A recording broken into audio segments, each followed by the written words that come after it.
Manly Hall Official is glad to produce, publish and offer directness of action and symbols of realization. Dear student, placidity. Placidity is inner harmony, a conscious realization of the rightness of life and law. Placidity, when achieved, conserves energy, prevents sickness, and prepares the consciousness for esoteric disciplines. Placidity arises from the realization of the absolute rightness of the universe as it is and the absolute justice which directs the activities of all the forces which make up the life of the universe.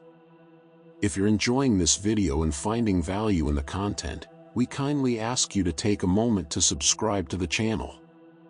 A large portion of our listeners and viewers haven't subscribed yet, and by doing so, you'll help us grow and continue bringing you more high-quality audiobooks. Your support means a lot to us, and it's just one click away. So, go ahead and hit that subscribe button to stay connected and never miss out on our latest releases. No one is suffering for the sins of another, no one is in a place which he has not earned for himself, no one deserves more than he has, and no one should be happy who is not. Happiness comes from within and is the result of spiritual unfoldment, and no creature which does not possess that unfoldment can be happy. There is no one in the universe who has never had a chance. There is no one who is a victim of the machinations of others. There is no one who has had more adversities than he has earned. And there is no one who can escape his just rewards. One of the principal causes of internal stress is the thought wasted worrying for other people, trying to live their lives and save them from their just deserts. A human being cannot be helped to escape from an experience necessary to him. Hence, there is very little use in trying to protect people from themselves and the experiences that they need in order to grow. This realization will contribute definitely to the placidity of thousands of people who waste their time worrying about others. Competitive metaphysics also is detrimental to placidity. A man worrying about his soul growth or some old student fretting inwardly because he has not had visions and initiations is destroying the very environment for inward enlightenment.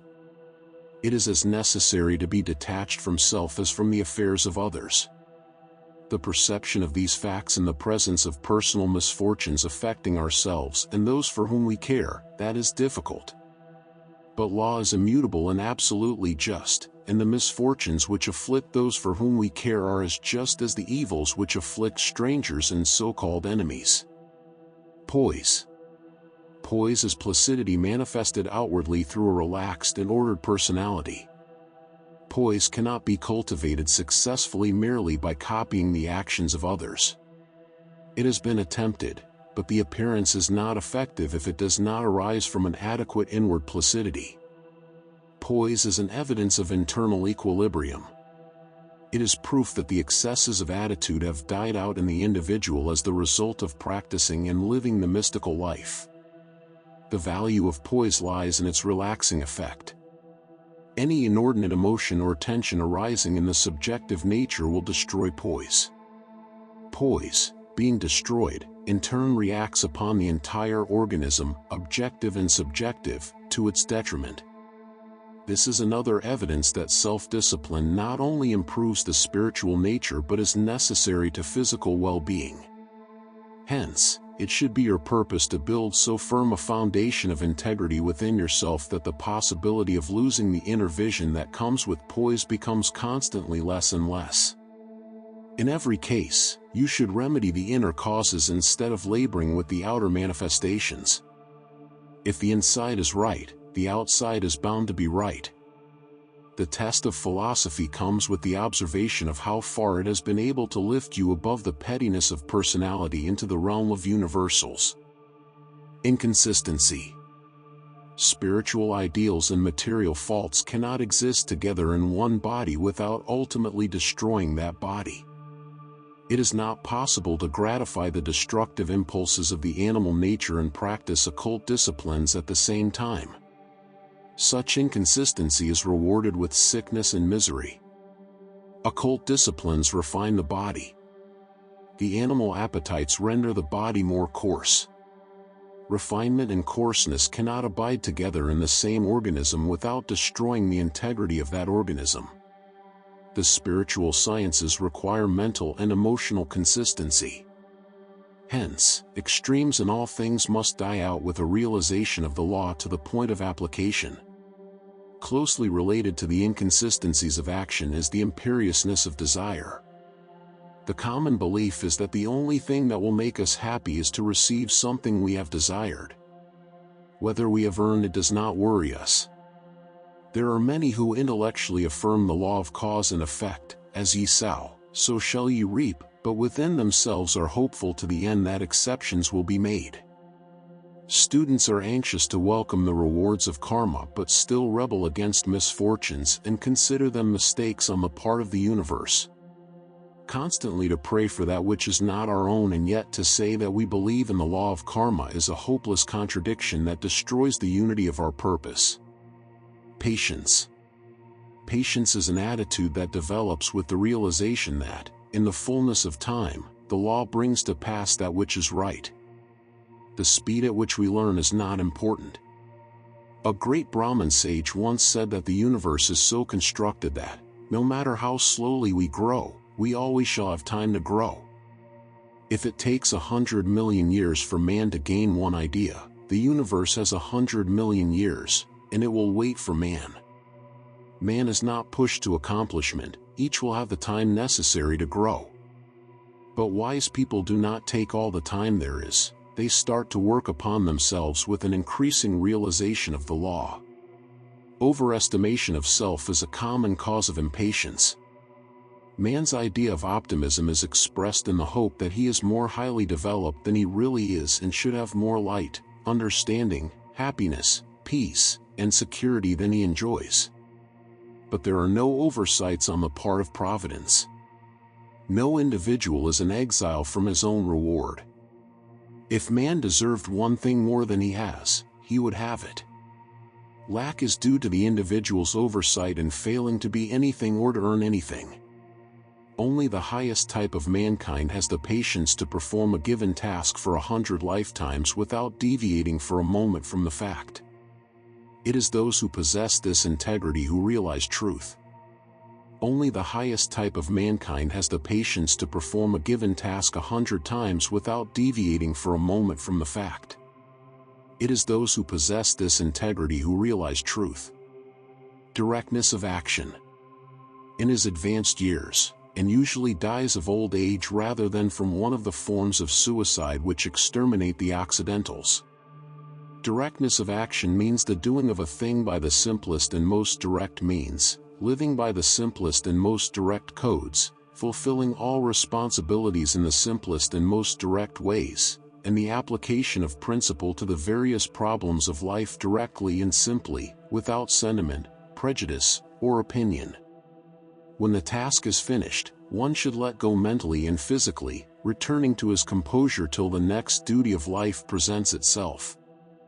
Life is not a series of fractional instances each out of perspective with the rest, even though many lives appear like erratic bits of film with mental lapses between them. Energy is to enliven all parts of nature, to supply the very essence of achievement, life itself. Most people pay little attention to their energy allotment. They waste energy indiscriminately until it is gone and then they wonder why the universe has afflicted them. The serious studies of the physician usually begin after he has reached those years when energy is not too abundant. The exuberance of youth is over, toil and responsibility have exacted their toll, and it is necessary to organize resources and conserve all life. From Illustrated Actions of the Sakyamuni Buddha on Permeating All the People, Young Shan, 1808. For those who work in harmony with the law, life is an inward flowing picture that moves placidly from one thing to another. There are no interruptions because there are no accidents in the universe and every incident in life is significant. Instead of living the 1001 incidents of life, you will live one life in which the 1001 incidents are bound together so that everything that happens is right, not because you blindly ignore that which apparently is not right, but because you will have found a more inclusive rightness that encompasses all life. you will find that you can move through the day unmoved by anything. Events will achieve their relative importance. All experiences will become lessons that are welcomed. Everything that occurs becomes part of a well-ordered process. Things which make foolish men angry make evident the poise of the wise. Suffering is not a matter of what happens to us, but a matter of how we take the thing that happens, becoming enriched due to inner realization. The same realization is true of death, which to many is a great interruption to the purposes of life. But to the philosopher, life and death are parts of a greater living. Living in the presence of the inevitable, there is no place for regret, but only for balanced acceptance. This realization will help you in your business, home, and relationships with people. Whether you go on to other metaphysical disciplines, the fact remains that you can live well only when you can extricate your consciousness from the particular mistakes you make every day. If you can find wisdom in mental integrity, if you honestly can say to yourself, "People have lost the power to hurt me, circumstances can no longer obscure convictions of principle," then you can achieve an inner quiet. When you can stop the rising of thoughts and have found placidity and peace, you can be still enough to feel universal life flowing through you. You can be quiet enough to hear the voice of the silence. You can be inwardly so at peace and so utterly placid that the stillness and calm of your consciousness will enable you to hear the mantras of the law. All of this inward consciousness is evidenced by peace in the outer nature. He who has not achieved this peace can never find God. The conquest is the non-destructive, non-aggressive attainment of realization, poise, detachment, the posture of the law. Symbols of realization. The East Indian schools of occult philosophy give special attention to postures, mudras, and mantras. By postures is meant bodily positions associated with forms of meditation and breathing. Postures are most numerous in the Tantric, Buddhistic, and yogic schools. Some of the body postures are exceedingly difficult to assume and require years of practice.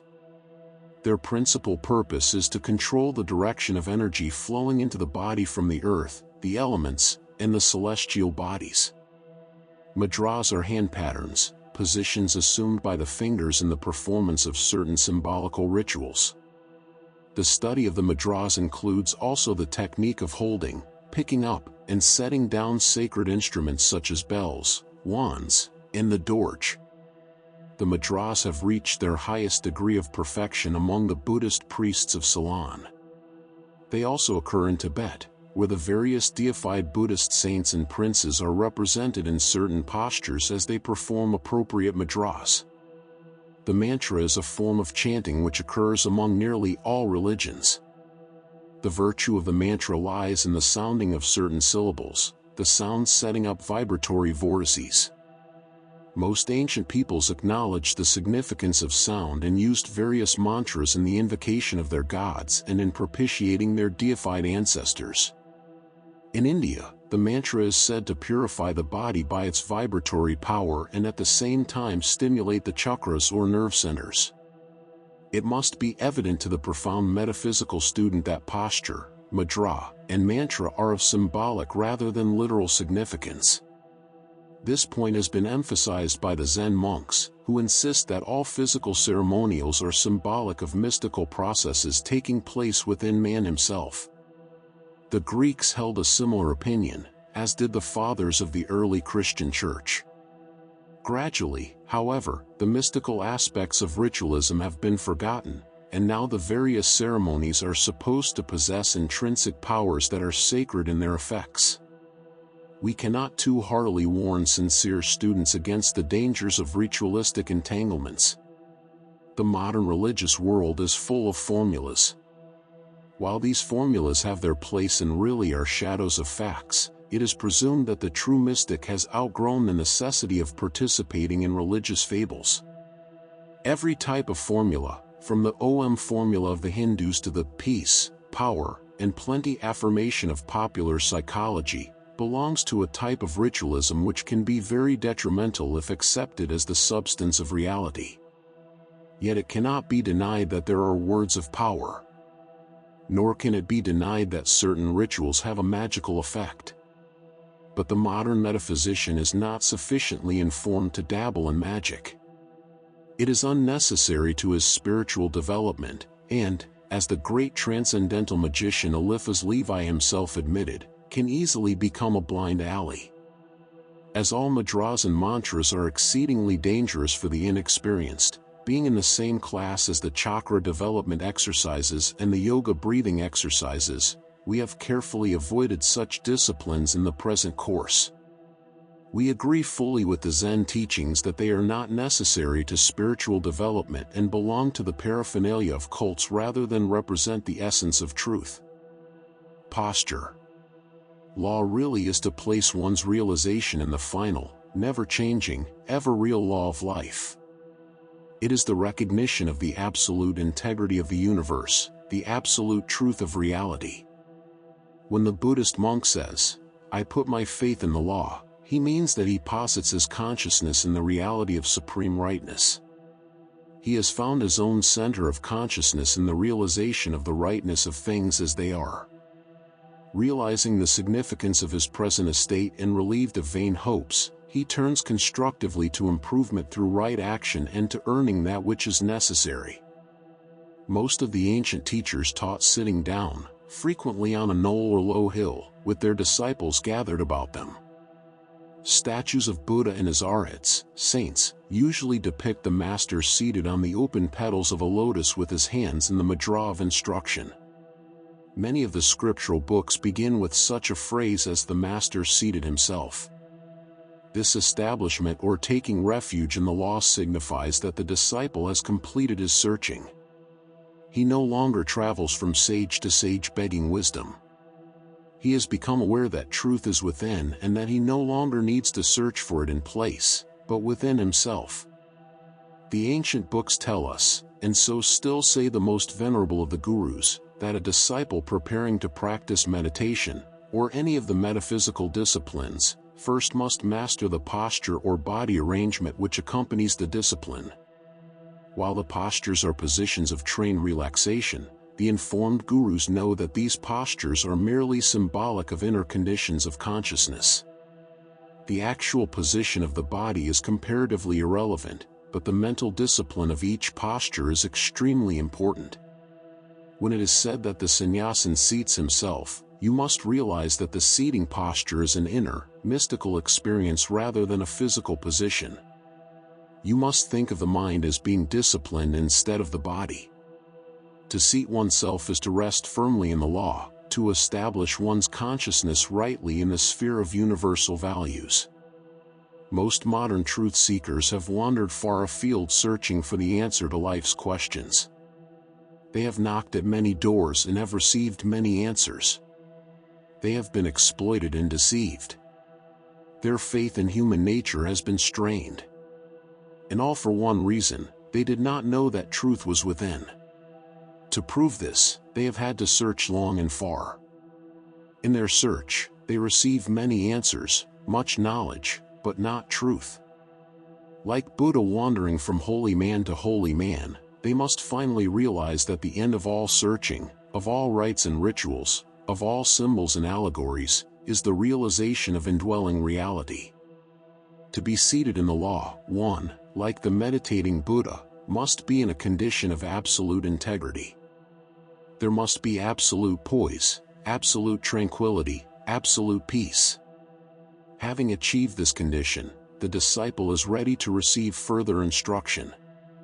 Reserving no part of himself, living with no purpose of his own, demanding nothing, he awaits the fulfillment of the law within himself. This is the end of egotism, the final dying out of the fires of emotion and desire. This complete at-one-ment with the law brings the only security of which man is capable. Then, truly, the disciple is seated in the law.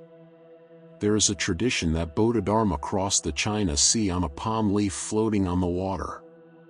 The storms raged and the waves rose, and the thunder of the sea was like the sounds of war. But a pathway of calm opened in the midst, and the Buddhist patriarch, wrapped in his green cloak, traveled safely through the sea on his magic leaf. This legend has a significance similar to that of the account of Jesus walking on the waters. Thus is realization symbolized. The sea is life. The sea, ruffled by every wind that blows upon its surface, is the mind of man, moved by every breath of emotion and opinion, and churned by the storms of the worries and terrors of the day. Yet, in the midst of this stormy sea of life, the Arhat walks along a pathway of calm because he is immovable in his realization of the law. It is true, indeed, that although 1,000 shall fall upon the right hand and 10,000 upon the left, the wise man shall not be moved. Compare such an estate with the troublous life that most mortals lead. Compare the worries and fears that afflict the flesh with this peaceful detachment, this security, this absolute sufficiency. You will remember that in the story of Buddha, the young prince saw sickness and sorrow and death, and then he beheld a monk, a quiet-faced man of gentle mien, who walked slowly down the dusty road, unmoved and unattached, and Buddha decided immediately that it was better to be like that man than to rule the kingdoms of the earth. Such is establishment, such is truly a secure foundation.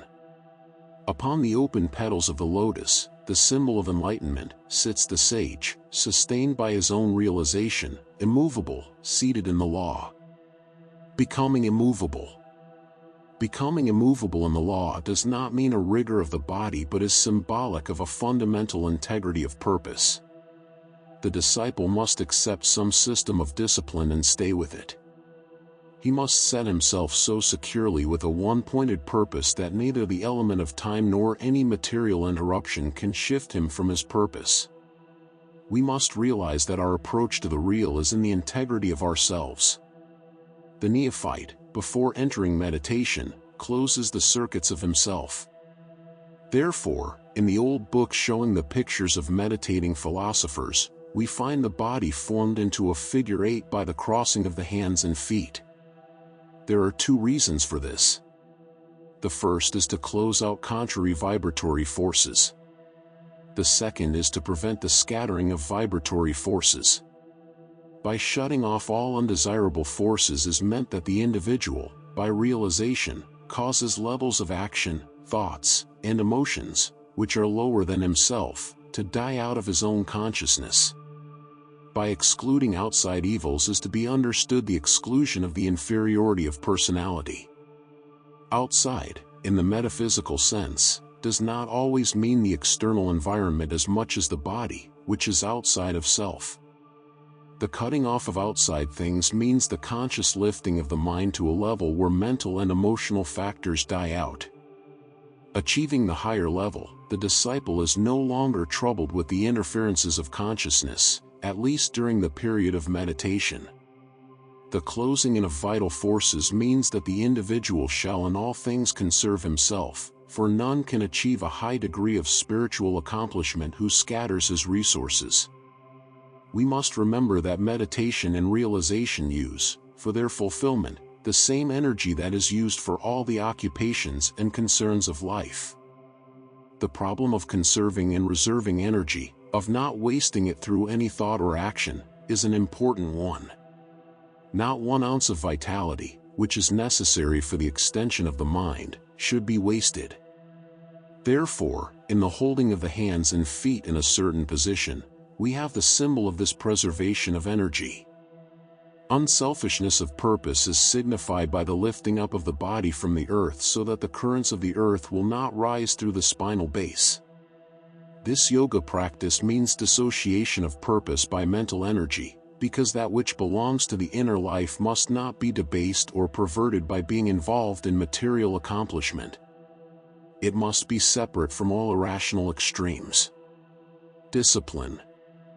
We have laid the foundation for the general practice of discipline. We have indicated at least a group of special ways in which, through a better standard of thinking and a higher level of understanding, we can improve the whole life. That general improvement is vital to the achievement of any specific results. Specific exercises are prepared for individual purposes. The problem that has confronted us has been the devising of a series of exercises of gradually unfolding disciplines which would be safe to give to a large number of people. All yoga, tantric, and Buddhistic disciplines are individual in application. It is impossible to give one yoga discipline that will be helpful to 5 people in the same group. It will be harmful to 4 of the 5, if not actually fatal. Everyone needs some form of metaphysical discipline, and yet circumstances make it impossible for anyone to examine individually into the needs of all people. The problem is clarified by the application of the law itself, namely, while all things are different and separate, finally all things are one, having a common nature as their cause. Or, as Plato says, all specifics are suspended from generals. We believe we have devised a system which can produce only good, and which will protect itself in several ways. It will protect itself against those who cannot use it to gain results in a brief time. The individual who has not the integrity to use it will not have the patience to follow it. In the simple system which we have developed, no elaborate posture is necessary. It is not so important how the individual sits or holds his hands, as that it should conform with discipline. The individual should not be entirely comfortable, nor should there be an absolute lack of comfort. Absolute comfort generally leads to sleep in occult disciplines because the individual is working with faculties little used, and his first impulse is to go to sleep. No exercise should be performed in bed. In this modern world, there is nothing man is more subject to than interruptions. There are people who have marvelous poise until they are interrupted in one of their exercises. Then they are not slow in expressing their irritation. In meditation, be prepared to meet interruption happily. An individual who is irritated by interruptions is too sensitive in a negative sense to achieve positive results. No matter how many interruptions occur, a wise person cannot be interrupted due to the fact that he is ready at all times to get up and do the necessary thing. With complete poise and inward peace, the individual can pass through the numerous vicissitudes that upset most people, without any sense of interruption. In the beginning, the efforts of the disciple are in a feeble state, and it is better that he have a quiet place for meditation, protected from unnecessary interruption. There is no advantage in increasing the hazards in the infant stages of development. But in a more advanced state, the student will be taken out of the secret place and put on the street corner. The purpose is not to overcome peace, but discord. To overcome the discord in living, the individual in meditation should be able to put the most unpleasant sounds in their proper places in the universal harmony. The wise man cannot be interrupted, nor will he hear discord in the atmosphere around him. He may be meditating between a trolley car and a train, but the noise of both of them does not interrupt him. The next thing to consider is the chair, or whatever type of seat is going to be used. The exercise should be taken, preferably, sitting up in a straight but comfortable chair. The chair should not permit you to collapse in it like some overstuffed, easy chair, but on the other hand, it should not be a bony, unpleasant thing. As man must balance himself between the comforts and discomforts of life, so he should choose as a symbol of his life something moderately comfortable, something that makes him sit up. A chair that holds out its arms embracingly to you is too much like false doctrines. It is important that this one seat or chair always be used for the first 6 months. After that, it should intentionally be discarded, because not only must we be able to accomplish meditation anywhere, but under any condition. The meditation exercises must not be coddled. On the other hand, they should not be made unnecessarily difficult until the disciple has some degree of strength. Like the small child, the neophyte must learn to crawl before he can walk. Regularity of discipline is most important. Choose some hour that is the common denominator of the quiet hours of the day, either before you have begun your business for the day or after you have finished your activities. Choose some time not likely to be changed. If necessary, choose some unusual hour, although if it is so unusual it is on your mind all the time, you will probably not forget it during meditation. But see to it that you do not have more than one interruption a week, at least 6 days out of 7. keep your appointment with yourself. After you have chosen the seat and the time, and have prepared a suitable environment within yourself, then you must bear in mind that you begin in peace and end in the turmoil of life. You begin by yourself, but in the end, you must learn to meditate among all men. You begin in comfort, but gradually you must learn to meditate amidst discomfort. You train yourself in order and rhythm so that you can do that for a few seconds, which sometime you will be able to do at all times and any time. You will be taking a few feeble steps to something that will gradually absorb your life and give it great richness. Realization. Your realization for this lesson shall be, listen for the law. Ponder well the meaning of the words. Seek to discover that which cannot be written, but must be experienced. As the singing Lohans, Buddhist arhats, sang the law in the Diamond Mountains of Korea, so the modern disciple must listen to the song of truth that is forever flowing through the worlds. To hear the law, one must become silent, truly silent. Outer sound must be silenced. The inner ear must hear the chant of space. Let the mind be still, let the desires be silent, let the body be relaxed, let all the senses and impulses be hushed, and thus listen. In moments of stress, when problems threaten, when all life seems out of key, listen. If you have achieved the proper posture, mood, if you have placed yourself in the law, you will hear. In the words of an Eastern poet, the law will come to you like the murmur of a summer breeze at eventide. You will hear it like the sound of a soft breath flowing among the fronds of a palm tree.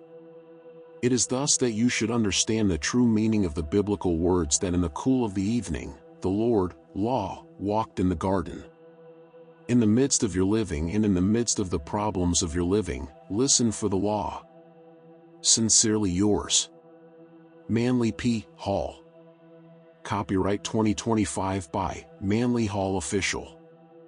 Thank you for listening. Please consider to subscribe, like, and share to help the channel growth. New videos on a daily basis.